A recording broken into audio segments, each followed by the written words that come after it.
നമസ്കാരം, welcome back to സെനിക്സ് football. രണ്ട് ദയനീയമായിട്ടുള്ള പരാജയത്തിന് ശേഷം കേരള ബ്ലാസ്റ്റേഴ്സ് മറ്റൊരു ഹോം മത്സരത്തിന് കൂടി സജ്ജമായി നിൽക്കുകയാണ്. എതിരാളികളെന്ന് പറയുമ്പോൾ കഴിഞ്ഞൊരു സീസണിൽ ഐ ലീഗിൽ നിന്നും പ്രൊമോട്ട് ചെയ്ത് ISL വന്നിട്ടുള്ള ഇന്റർകാഷിയെയാണ് ബ്ലാസ്റ്റേഴ്സ് നേരിടാൻ പോകുന്നത്. രണ്ട് തുടർ തോൽവികൾക്ക് ശേഷം ഈ ഒരു വിജയം ബ്ലാസ്റ്റേഴ്സിന് തീർച്ചയായിട്ടും അനിവാര്യമാണ്.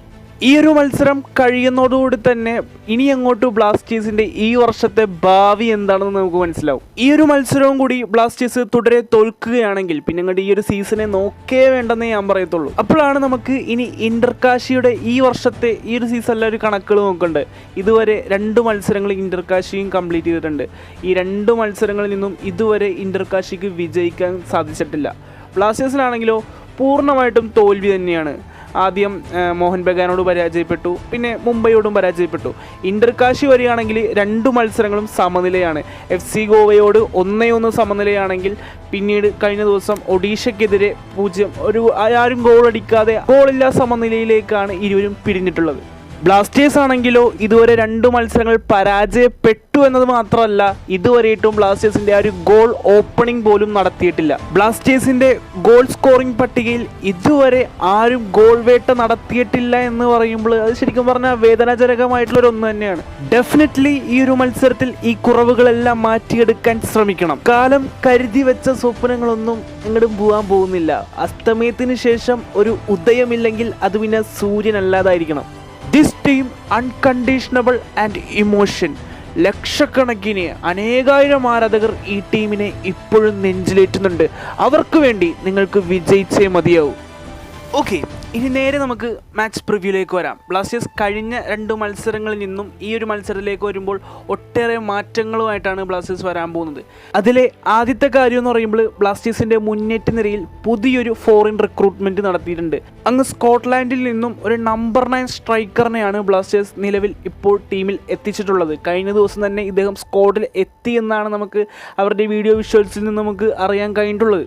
ഇതുവരെ ബ്ലാസ്റ്റേഴ്സിൽ വന്നിട്ടുള്ള നമ്പർ 9 സ്ട്രൈക്കർമാരൊന്നും ബ്ലാസ്റ്റേഴ്സ് ആരാധകരെ നിരാശപ്പെടുത്തിയിട്ടില്ല എന്നുകൂടി നമ്മൾ പ്രത്യേകം എടുത്തു പറയണം.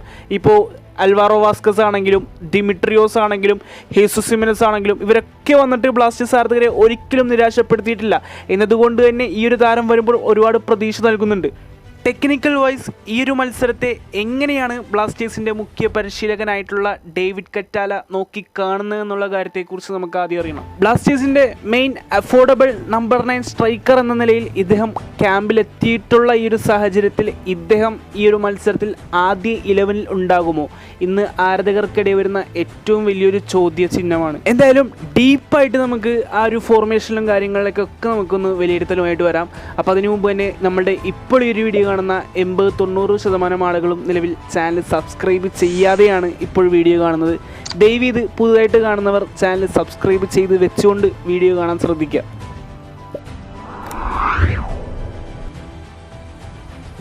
ബ്ലാസ്റ്റേഴ്സിൻ്റെ ഫോർമേഷനിലേക്ക് വരികയാണെങ്കിൽ ടെക്നിക്കൽ വൈസ് ഡേവിഡ് കറ്റാല ഇവിടെ അടിമുടി മാറ്റം വരുത്തണം.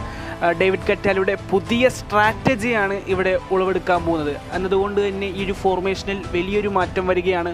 4-2-3-1 എന്നൊരു ഫോർമേഷനിൽ നിന്നും 4-4-2 ഫോർമേഷനിലേക്ക് ബ്ലാസ്റ്റേഴ്സ് ഷിഫ്റ്റ് ചെയ്യപ്പെടാം. ഒരുപക്ഷെ ഈ ഒരു വിദേശ സൈനിങ് നടന്നതുകൊണ്ട് തന്നെ ബ്ലാസ്റ്റേഴ്സിൻ്റെ മുന്നേറ്റ നിര താരം ജയ് കുട്ടിൻഗോസ് കൂടി ടീമിലേക്ക് ഇടം കണ്ടെത്തുകയാണ്. അപ്പോൾ അങ്ങനെയാണെങ്കിൽ ഗോൾ കീപ്പറായിട്ട് നമുക്കറിയാം കഴിഞ്ഞൊരു മത്സരത്തിൽ സച്ചിൻ സുരേഷ് ഇല്ലാനിട്ട് അതിമനോഹരമായിട്ടുള്ള ഒരു പെനാൽറ്റി സേവ് ഉൾപ്പെടെ ബ്ലാസ്റ്റേഴ്സ് ആരാധകരുടെ ഹൃദയം കീഴടക്കിയിട്ടുള്ള അർഷ് ഷെയ്ഖ് സിംഗ് തന്നെയാണ് ഈ ഒരു മത്സരത്തിലും ആദ്യ 11-ൽ സ്ഥാനം കണ്ടെത്താൻ പോകുന്നത്. ഇനി പ്രതിരോധ നിരയിലേക്ക് വരികയാണെങ്കിൽ സെൻട്രൽ ബാക്കിൽ നമുക്കറിയാം ഗുനിയ താരമായിട്ടുള്ള നമ്മുടെ ഒമർ ബായും ഒപ്പം ബികാഷ് യുംനാമുമാണ് വരുന്നത്. ഇനി വിങ് ബാക്കുകളിലേക്ക് വരുമ്പോൾ സന്ദീപ് സിംഗും ലെഫ്റ്റ് വിങ് ബാക്കിലേക്ക് വരുമ്പോൾ നവോച്ച സിംഗുമാണ്. ബ്ലാസ്റ്റേഴ്സ് പ്രതിരോധം കഴിഞ്ഞ മത്സരങ്ങളിലൊക്കെ ഒരു പരിധി വരെ ഭേദപ്പെട്ട പെർഫോമൻസ് തന്നെ കാഴ്ചവെച്ചിട്ടുണ്ട്. ഇനി തുടർന്ന് മികച്ചൊരു പെർഫോമൻസ് തന്നെ ആ ഒരു കൺസിസ്റ്റൻസി നിലനിർത്താൻ ശ്രമിക്കേണ്ടത് ഏറ്റവും അനിവാര്യമായിട്ടൊരു ഘടകം തന്നെയാണ്. ഇനി പുതിയ 4-4-2 ഫോർമേഷനിൽ 2 ഡിഫൻസീവ് മിഡ്ഫീൽഡർമാരായിട്ട് ഒന്ന് നമ്മുടെ റൗളിംഗ് ബോർജസും മറ്റൊന്ന് മലയാളി താരമായിട്ടുള്ള വിപിൻ മോഹനനുമാണ്. ഇനി വിങ്ങർമാരായിട്ട് ഇവിടെയാണ് വലിയൊരു മാറ്റം തന്നെ വന്നിട്ടുള്ളത്. കഴിഞ്ഞ മത്സരങ്ങളിലൊക്കെ സബ്സ്റ്റിറ്റ്യൂട്ടായിരുന്നു നമ്മുടെ ലെഫ്റ്റ് വിങ്ങിൽ നമ്മുടെ കെവിൻ യോക്കെ എന്ന് പറയുന്ന ഫ്രഞ്ച് താരം വരുന്നത്. അപ്പോൾ ഈ ഒരു മത്സരത്തിൽ നമ്മുടെ ഫ്രഞ്ച് താരമായിട്ടുള്ള കെവിൻ യോക്കെ ആദ്യ 11-ൽ സ്ഥാനം കണ്ടെത്താൻ പോവുകയാണ്. കഴിഞ്ഞ 2 മത്സരങ്ങളിലും തളർന്നുണങ്ങിയിരുന്ന മധ്യനിരയെ കുറച്ചുകൂടി അങ്ങ് ഉഷാറാക്കി കൊണ്ടുവന്ന 2 താരങ്ങൾ അത് ഈ പറഞ്ഞ കെവിൻ യോക്കെയും മറ്റൊന്ന് മാർലോൺ റൂസുമായിരുന്നു. അപ്പോൾ ഈ ഒരു മത്സരത്തിലേക്ക് വരുമ്പോൾ കെവിൻ യോക്കെ ആദ്യ 11-ലേക്ക് വരികയാണ്. ഇനി 2 വിദേശ സ്ട്രൈക്കർമാരായിട്ട് അങ്ങ് സ്പെയിനിൽ നിന്നും വിക്ടർ ബർത്തോമിയോയും ഒപ്പം സ്കോട്ട്ലാൻഡിൽ നിന്നും ജെയ് കുട്ടിങ്കോയുമാണ് ഈ ഒരു 11-ൽ 2 സ്ട്രൈക്കർമാരായിട്ട് കളിക്കാൻ പോകുന്നത്. ഈ കുട്ടിങ്കോ എന്ന് പറയുന്ന ഈ ഒരു പുതിയ താരത്തെ കൂടി ടീമിൽ എത്തിച്ചതുകൊണ്ട് ഈ ഒരു ഫോർമേഷൻ എന്തുകൊണ്ട് പരീക്ഷിച്ചുകൂടാ എന്നുള്ളതാണ് എൻ്റെ ചോദ്യം. പ്രത്യേകിച്ച് ഈ പറഞ്ഞ 4-4-2 ഫോർമേഷനിൽ ബ്ലാസ്റ്റേഴ്സിൽ കളങ്ങി തെളിഞ്ഞ ഒരു ഫോർമേഷനാണ്.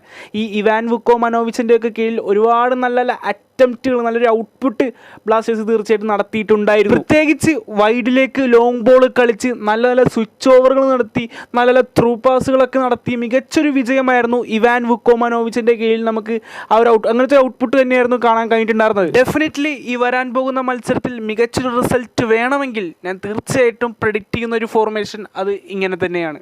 ഇനി അടുത്തതായിട്ട് ഇന്റർകാഷിയുടെ ആ ഒരു 11-ലേക്ക് വരാം.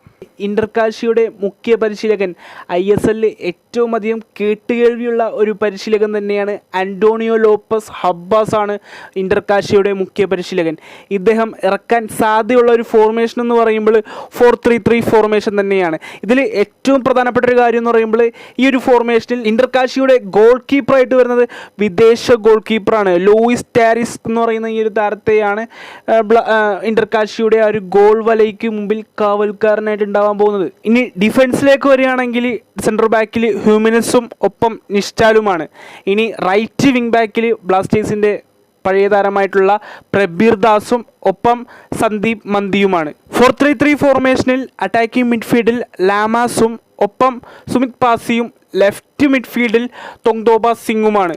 ഇനി റൈറ്റ് വിങ്ങിലായിക്കോട്ടെ ബ്ലാസ്റ്റേഴ്സിൻ്റെ മുൻ മലയാളി താരമായിട്ടുള്ള, പ്രത്യേകം എടുത്ത് ശ്രദ്ധിക്കണം, കഴിഞ്ഞൊരു മത്സരത്തിൽ ഇന്റർകാഷിക്ക് വേണ്ടി ഗോൾ സ്കോർ ചെയ്തിട്ടുള്ള മലയാളി താരം അത് പ്രശാന്ത് മോഹനാണ്. ഇന്റർകാഷിയുടെ ഗോൾ വേട്ടയിൽ ഓപ്പണിംഗ് സ്കോറർ ഇന്ന് പ്രശാന്ത് മോഹനാണ്. ഇന്റർകാഷിയുടെ റൈറ്റ് വിങ്ങിൽ വരുന്നത്, ലെഫ്റ്റ് വിങ്ങിൽ ധനുവുമാണ് വരുന്നത്. എലോൺ സ്ട്രൈക്കറായിട്ട് സ്പാനിഷുകാരനായിട്ടുള്ള ആൽഫ്രഡുമാണ് ആ ഒരു മുന്നേറ്റ നിരയിൽ കളിക്കാൻ പോകുന്നത്.